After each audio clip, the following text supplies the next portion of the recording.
Hello and welcome to Quality Time. My name is Habib and my guest today is Paula Skrzypecka. If I had to summarize her in one sentence, I would say she's a one-man army. Why? Because she puts fun into least funny part of our economical system, the law. She's specialist in blockchain. She's specialist in AI. She specializes in IP rights. I think much more. And day to day, she provides services to software houses and product companies that seek her help in terms of technology. I really wonder, Paula, how did you get to technology from law? I was always a nerd.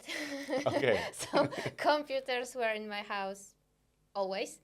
I was playing games, I was writing my first books, and then as a no life, I met friends online and we set up an online game for kids.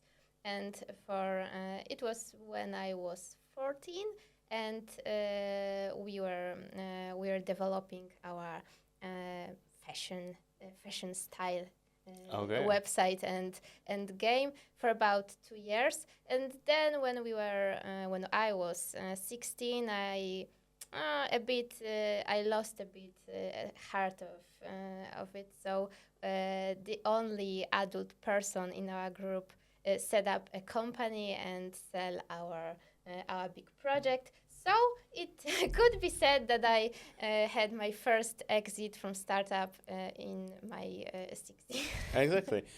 She had her startup before I knew what a startup is, and you were a founder. What was the app specifically? It was a game where children could stylist their avatars. Okay. So Style. very dangerous topic. Yeah, The 21st century, children, internet. yes, and avatars and chats with other users. So I was copywriting, I was testing, and I was getting rid of problematic users, for example, pedophiles. Unfortunately. It was the first legal problem you actually discovered, because it used to be a big problem in the beginning of 21st century. We didn't realize or didn't think about it. And apparently it was a problem. Yes. So misuse, misconduct. Not safe content. Okay. And no legal authorities were interested in that at No that legal time. frameworks. We are also just kids or Yeah. teenagers, so we weren't that conscious about it at the beginning. Do you think the legal system has changed a lot from that time? From the one side, yes, and the other side, no. So it Okay. depends in what field. For example, we have European Union regulations like the Digital Services Act and some bureaucratic procedures to notice not safe for work content. But on the other side, we have civil rights, which stand still from 60s. So Okay. So would you advocate for, if you would have to choose one side, would you advocate for total freedom in the internet or the surveillance? Like you would have to get your ID and your permit to get into the internet. from my heart, freedom. But I from your choose mind? freedom. You choose freedom. Just a little bit surveillance. Okay, a little bit surveillance. It's very hard topic because you cannot go. I noticed that you cannot go one way or the other, because I would say freedom as well, because I remember the internet of 90s and the Yes. vast Just spaces of everything. information. Everything was there, right? Yeah. If you wanted to hack Guns. anything, how to make your own gun, how to make your own Yeah. fire extinguisher, how to hack a phone booth, how to use internet for free, and basically, if you wanted to create the credit card for a fraud, you could also do it over there. But there was also many things connected to science, to things that I wasn't used to have, because I would have to go to a library, school library, and then I would have to realize that school libraries are lame. And as a nerd, I have to say social life. Yeah. Social life. My whole social life was online. Yeah, really. But then, so then you said that you lost the spark for the technology when you were about 16. Was the time when you decided to follow the law and to study law? Um, I wanted to be a lawyer from school, elementary school. So Okay. I always wanted to be a lawyer. So it was your That's- childhood dream. Yeah, it was Okay. kind of childhood dream. And the other side, I love technology, computers, and sticking them apart and putting together Yeah.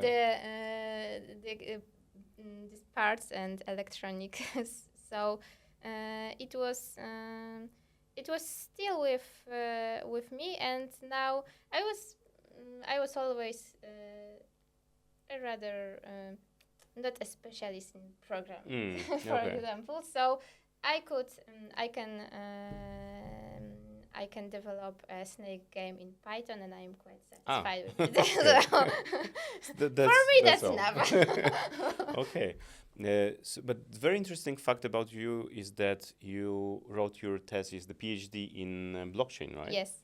Yeah. So it's you say on the one side you say you cannot code really well, but then on the other hand, the blockchain technology is mind-boggling for anyone who tries to approach it. And I don't think there are many specialists that specialize in law and blockchain.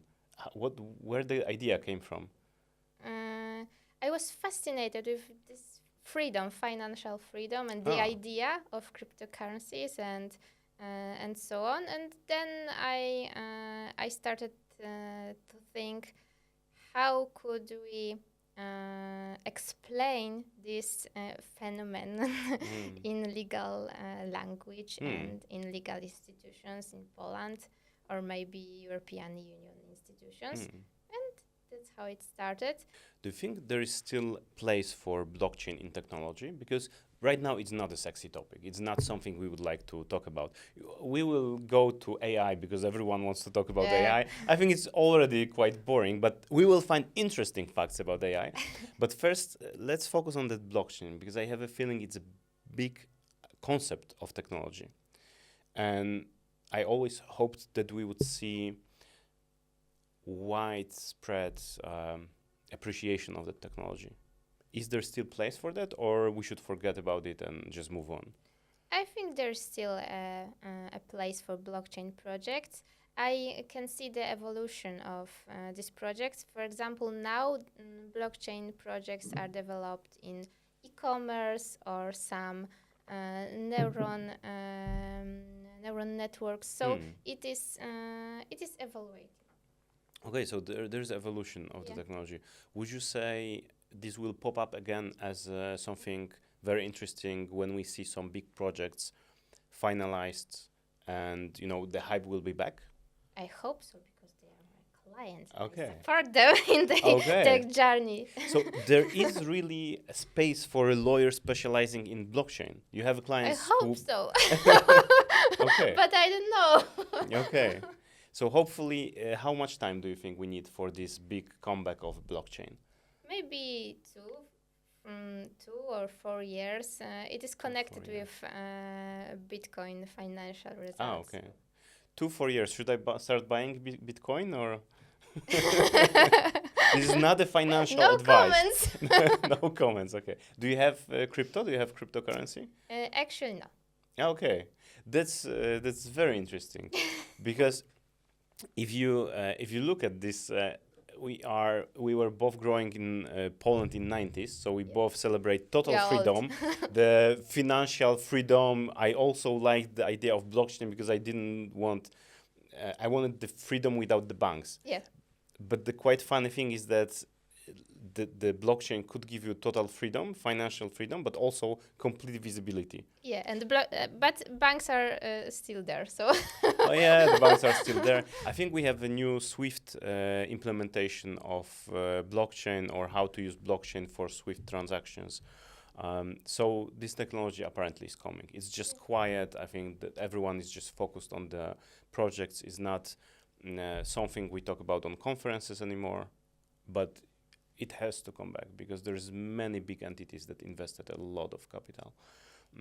Yeah, I think a lot of Polish banks even invested, Polish insurance companies, I think. Also, and like central banks, crypto. So The CBDC? yes, CBDCs. Okay. Is it so bad as internet tells me it is? Is it trying to steal my freedom? Yes. Okay. There you go. Straight answer from a specialist, from a lawyer. They try to steal our freedom. Now I feel like in Fox News.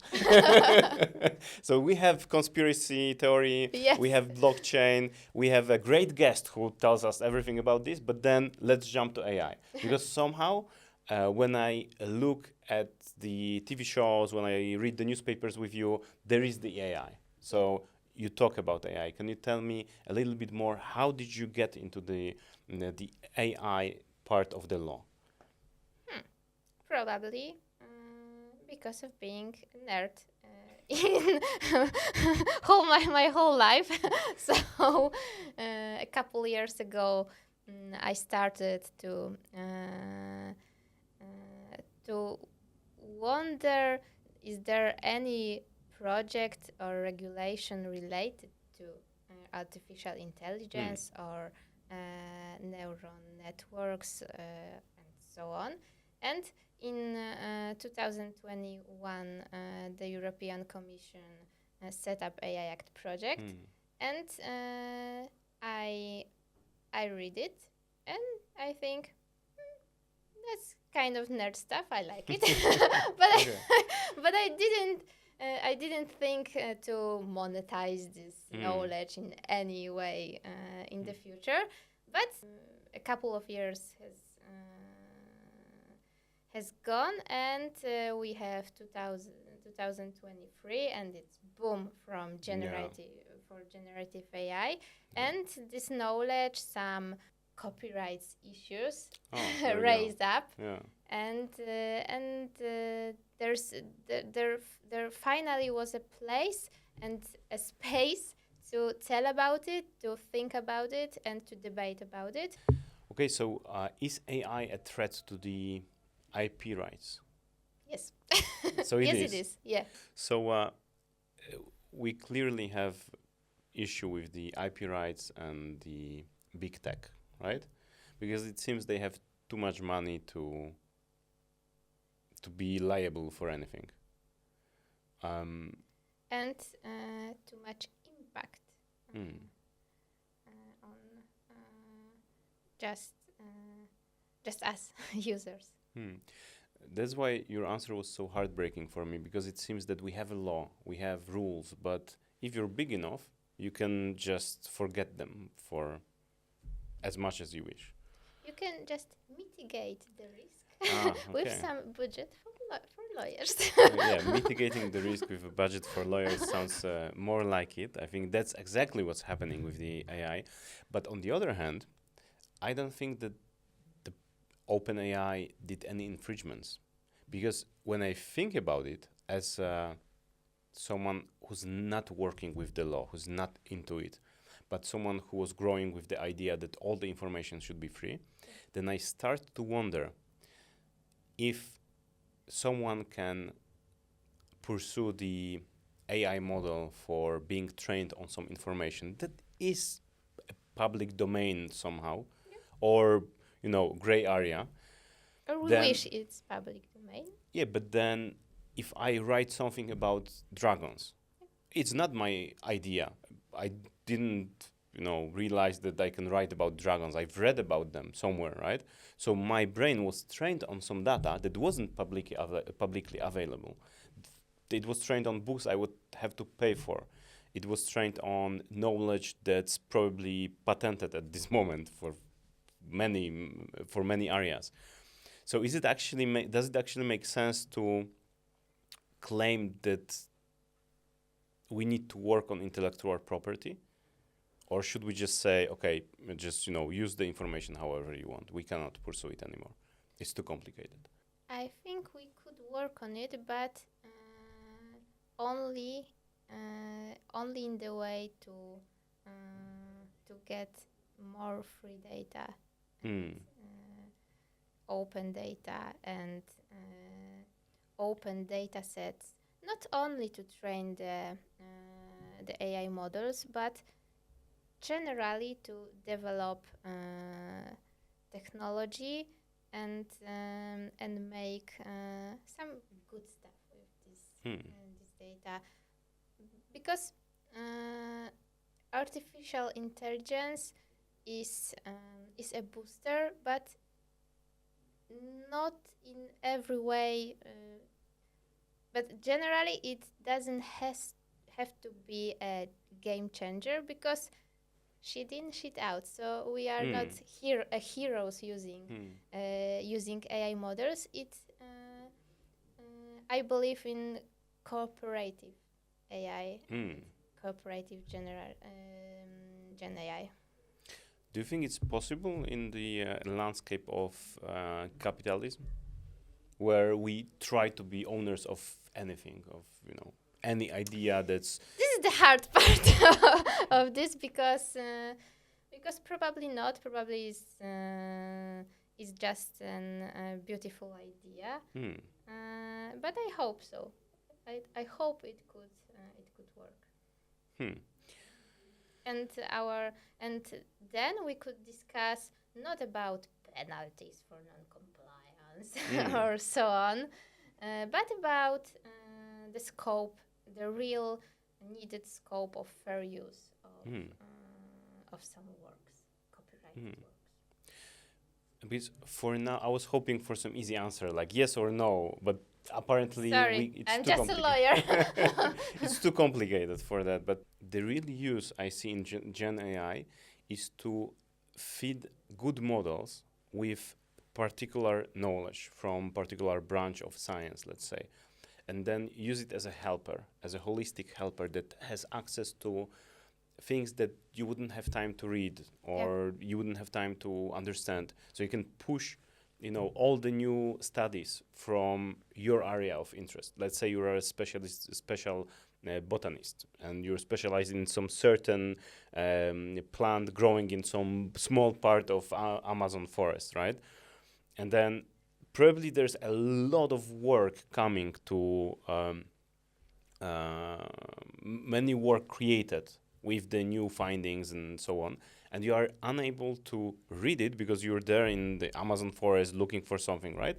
And then if you think about Gen AI, if you push all that knowledge there, and let's assume you could read it, and if you would read it, it wouldn't be infringement. Yeah. So then why we try to act like it's something completely different, right? And I really like your idea of using AI as the extended helper. Yeah. It only makes sense. But then we have the lawyers, we have the IP rights, we have the patents, we have all these issues that seem to be fairly stupid at this moment. And in some way, they are too old. Do you have a lot of clients that come to you and ask you about the AI? Yes, yes, a lot, and many conversations starts with, "Is it legal to scrap?" and blah blah blah. blah. So it is Is data scrapping issue. legal? Okay. Okay. And is it legal? It is not prohibited. Okay. But yeah, I could say it's legal. It's like we could use this simple rule. If you can read it by your eyes, you can just feed it to your AI model, right? Because you can assume, okay, if I could read it one day, I have this possibility, it's free. This AI model is for something else. But then we have the problem of this AI being sold, and I think here comes the problem. If it would be open source, I don't know. I revert that statement. I don't think it would help. I think the problem is that people want to make money in the old way, and they have the old idea of owning the knowledge. Yeah. Yeah. But then you say it doesn't work. So is there any proposal? Have you heard about a good proposal from some community of lawyers, from any government, any ministry?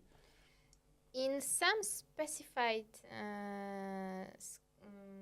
problems, yes, we have some proposals, but in there we don't have a general big picture of AI versus regulatory. Okay. But then there are certainly some things you think we should talk about, but we are not talking about. And I wonder, what do you think we should talk about in terms of, let's say, AI, that we don't even mention? Of course, data protection and privacy and fundamental rights. Then security, Mm-hmm. cyber security. Also, Fundamental rights, it sounds like from the different picture, like from somewhere else. What do you mean by fundamental rights? our integrity, privacy, and all this old stuff. We probably forget about it, and we don't think in our day by day living that could be endangered. Do you think that law is able to actually help us with the technology, or we should do it other way around? Have a technology that helps us with law? Both. But if we are talking about law, so not only proposals of other directives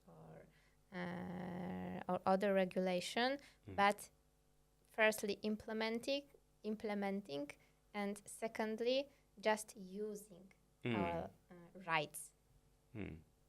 If you would like to have only 3 rights, 3 social rights, like legal rights, what 3 rights you would choose?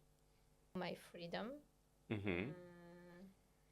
Is it freedom of movement, freedom of free speech, of religion, or general? General, but mostly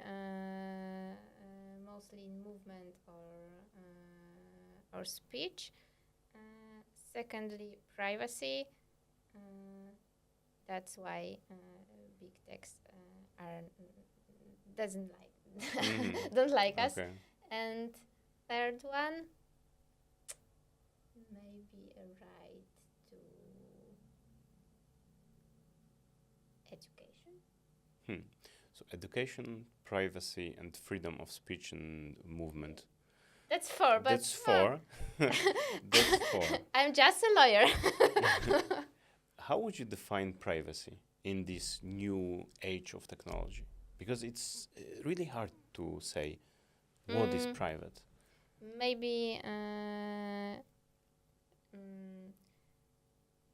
quick shot and technical language. Just opt-ins, not only opt-outs. Okay, so we have to agree in order actively agree in order for you to be able to get our data. But we have illusion of that right now. Yeah, you illusion can- of every hour. Because you can agree, you have to agree before any cookies will be used in your browser, but then it's hidden somewhere, it's unintuitive, it's very unpleasant. Many companies started to try to flash your cache so they can each time ask you the same thing until you say yes, and then they remember the answer. So it's illusion of privacy, and it's constructed in such a way that we are forced to agree to lose it. Yeah, or actively disagree and take so many steps to say about it and to to file a compliant and wait for some response and take other actions. Are you an activist? No, not really. So I cannot hope that you will organize some legal entity to Maybe fight someday. this. Okay. Do you think we can change it somehow as a consumer? We should try. I don't feel an expert to to give some definitions or some rules, but I think we should try because it makes sense and it is possible in some ways. We can see that Google loses some lawsuits, some monopolistic battles, and we know Max Schrems and all these cases related to the right to be forgotten. So maybe it's worth it. Maybe it's worth it, maybe it's not.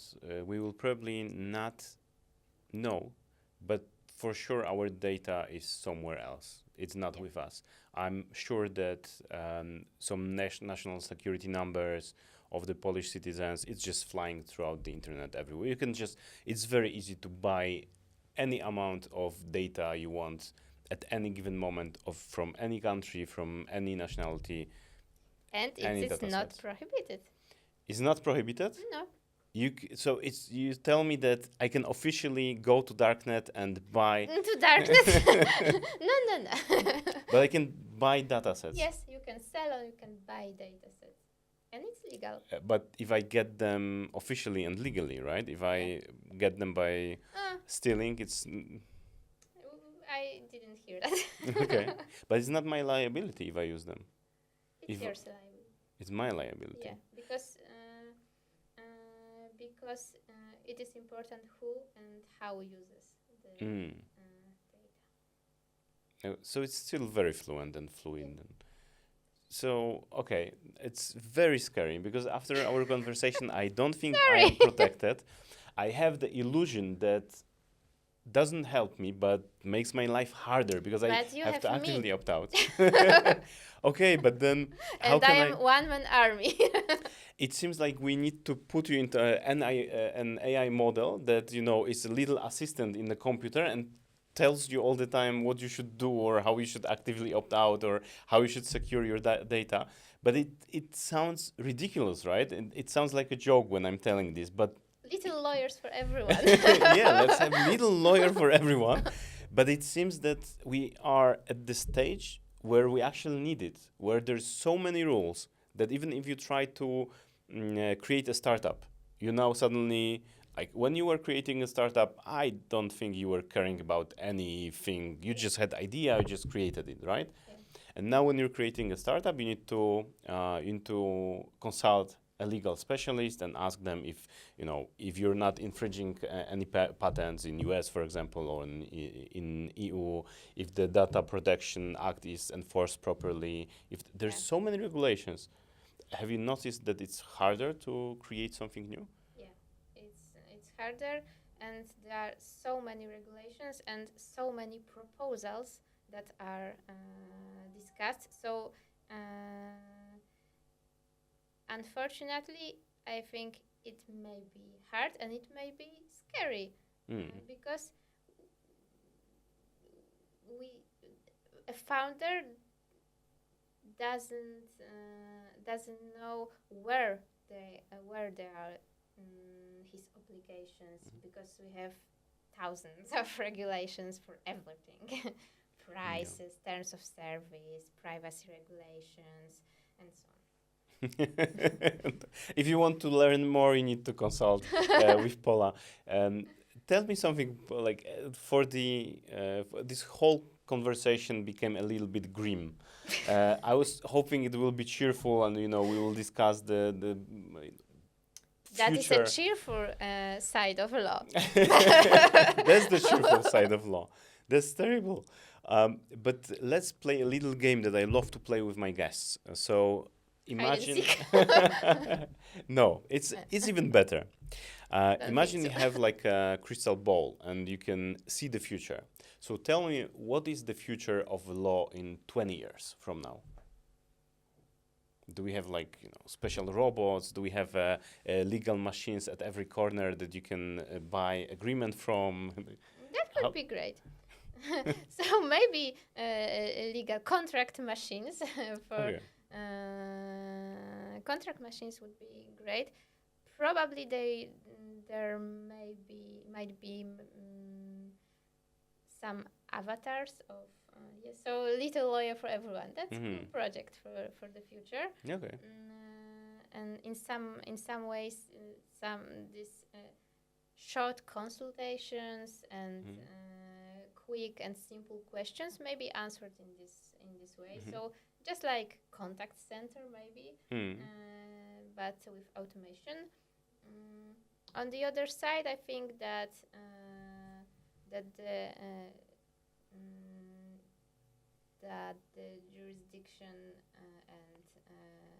and lawsuits and procedures, for example, civil procedure, unfortunately, may be just only more and more complicated. Oh. It is complicated today, and it is really, really formal, bureaucratic. Not only in Poland or European Union, but also in United States. It's a play with some bureaucratic roles, speeches, and formulas. Are there any legal problems that technology could help us solve in these next 20 years? I think it might be great tool for developing and managing compliance processes. For example, startups, it may be quicker and cheaper than a lawyer. So automated compliance. Yeah. You put your idea in, and then you get the list of patents and companies you need to contact. Some administrative procedures. It could work. Maybe automated divorce. Automated that would be divorce. great. Automated divorce. It sounds good and bad in the same time. Okay.